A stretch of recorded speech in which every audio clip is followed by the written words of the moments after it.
Hey, what's up YouTube? Welcome to my review of this knife, the Mora Kansbol. You're at the We All Juggle Knives channel. I wear a large size glove. There is the knife in hand. The blade length on this knife is 4.3 inches. It is made in Sweden. There is a close-up for you. It has a Scandi grind, and notice it has a secondary grind as well towards the tip. The steel on this is 12C27. That is a Sandvik Swedish stainless steel. The handle is made of TPE and plastic. It's got a lanyard slot there. The knife also comes with that sheath. Now in this review we're going to cut a variety of different materials and put this knife through its paces for you.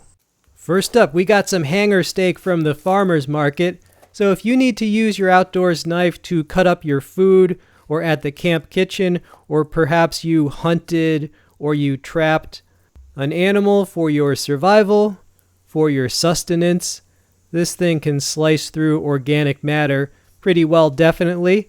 And as for that steak, I seared it in a pan and then I cooked it through in the oven with a side of rice and cinnamon. The spine of this knife is designed to be used to strike a fire steel. There's my deluxe 6-inch fire steel. Behold. Yeah, it's good at generating sparks. Here it is lighting some whittling shavings on fire.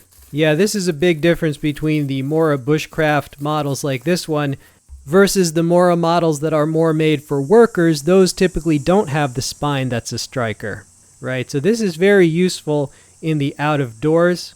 Well done on that spine, Mora. Here it is on some paracord. Maybe you're out there camping and you just need to tie down some gear, so you cut a length of paracord to whatever length you need. Or perhaps you're out there surviving and you have your bushcraft tarp, of course, and you want to string it up and give yourself some shade.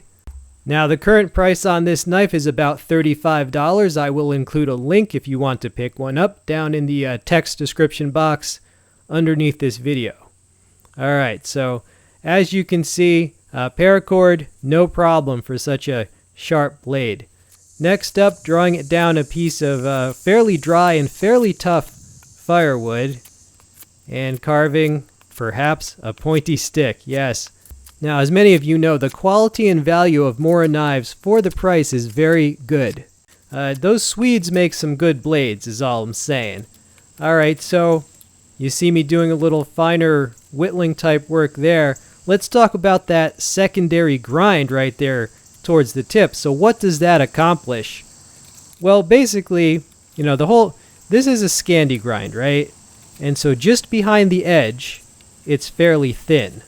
And what that secondary grind does is maintain that thinness as you go towards the tip, right? So that has many uses. For one, it's really useful with whittling like that, just because it is easier to whittle with a thin blade, right? But it also has other benefits. For example, if you were slicing through meat, right? At the end of your slice, maybe you draw the tip through what you're slicing, and because that tip is thin, it maintains that thinness. It just goes through more smoothly and more easily, right? So basically the entire tip is thinner than on a conventional grind knife, and that just has many different uses with whittling, with slicing. And it's also a more expensive feature for them to put on that. That costs them something to add it. All right, another pointy stick. Yeah, ever since I made those steaks, not a single vampire has attacked, so I think they're working. There you see me making some notches, just a little notch practice with a notch stick. You know, some people said that, you know, the prices on Moras have gone up. Yeah, on some models they have, but it's really still nothing compared to how much the prices have gone up on a lot of other brands, especially within the US, like for example, Leatherman. Mora knives are still very affordable compared to many brands we have here, such as Tops Knives, Bark River, Benchmade. I love all those brands, but they're pricey as hell. Alright, Mora, yeah, they have gone up some, but only just a bit. But they still do have some budget-friendly gems, like mainly their Craft line series is probably the most friendly to your wallet, so check out those previous reviews. There are my notches. It did well at that task. Alright, let's take a look at the sheath. It is a molded plastic sheath. It has a leather belt loop. It holds it securely. You can push off there to free the blade. It's very light in weight, and it reminds me of every other Mora sheath. All right, I am left-handed, but you're probably right-handed, so there it is. All right, here it is making some kindling sticks. Now keep in mind, this has a 3/4 tang, so I chose a small, easy piece of wood, right? I would not recommend trying to smash this through hardwood at all. All right, notice I'm just tapping it as well. I'm not like Conan striking it. So what I'm saying is you can use it to split within reason, all right? Use common sense, and if you need to split something a lot thicker and tougher, go ahead and use your Bushcraft hatchet or a splitting froe or something like that. But there's the kindling sticks. Here it is on paper. Now, I did use it for a few things before this, so this is not like right out of the box or anything, but it doesn't matter because they give you a super sharp edge, and then, you can touch it up as needed. Mora gives you a great edge on their blades. Here is a comparison with the Mora Garberg. So notice the Mora Garberg has an extended tang as opposed to the 3/4 tang. However, that stainless steel Garberg is about twice the price in comparison to the Kansbol, and the new carbon steel Garberg is even more expensive. So if you don't need that extended tang and you want to save yourself some money, you might as well go with the Kansbol. And many people choose to do just that. It's a very popular knife.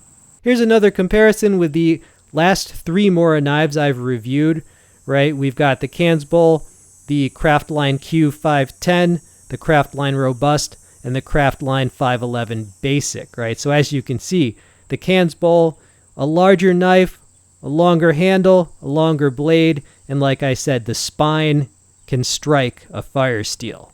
Mora really has a lot to offer. They have a blade for almost everything you would need, like for tradesmen, campers, bushcrafters, even in the kitchen. Your typical like paring knife is more expensive than some of the Craftline series, and the Craftline will give you better steel, right? So even just in the kitchen, right? So I will include links to all of those Moras in the text description box. Final thoughts on the Mora Kansbol. Well, it's popular for a reason. It is fairly light in weight. It is mid-sized, not too long, not too short in blade length.